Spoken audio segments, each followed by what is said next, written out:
Il peut arriver dans certaines situations où on va mélanger différentes concentrations des substances présentes dans une réaction chimique.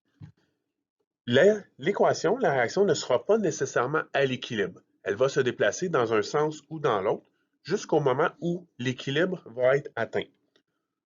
Pour prédire le sens de l'équilibre, pour prédire le sens dans lequel la réaction va se déplacer, on va utiliser la même équation que l'expression de la constante d'équilibre, sauf qu'au lieu d'utiliser Kc, on va représenter cette équation-là avec QC, qui est le quotient réactionnel. On va effectuer le même calcul avec les concentrations au moment où on veut déterminer le sens de l'équilibre et on va comparer la valeur de QC à la constante d'équilibre. Si QC est plus petit que la constante d'équilibre, la réaction va se déplacer du côté des produits. Donc, la formation des produits va être favorisée. À l'inverse, si QC est plus grand que KC, c'est la formation des réactifs qui va être favorisée. Et finalement, si le quotient réactionnel est égal à la constante d'équilibre, eh bien, ça veut dire que la réaction est à l'équilibre, donc il n'y a aucun des deux sens qui va être favorisé. Prenons un exemple. On a la réaction H2 plus I2 à l'équilibre avec deux molécules de HI à l'état gazeux. On a aussi, dans le problème, la valeur de la constante d'équilibre à 25 degrés Celsius qui est de 617. Supposons qu'initialement, on mélange 1 mol par litre de H2 et 1 mol par litre de I2. Ici, dans le problème, les unités ont été omises simplement pour alléger la diapositive, mais il faut toujours se rappeler que les unités de concentration viennent avec des unités. Première étape à faire, c'est de déterminer dans quel sens notre réaction va se déplacer. On va donc calculer le quotient réactionnel.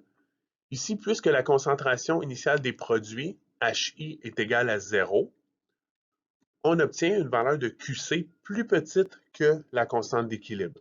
C'est donc dire que la réaction va se déplacer vers les produits.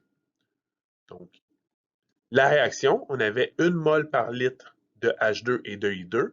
On a une quantité inconnue qui va être consommée et on va avoir une quantité 2 fois plus grande de HI qui va se former. Donc, moins X pour les concentrations de H2 et I2, le moins puisque c'est une variation de concentration négative, les réactifs sont consommés, plus 2X pour le HI, puisque c'est un produit qui va se former au cours de la réaction.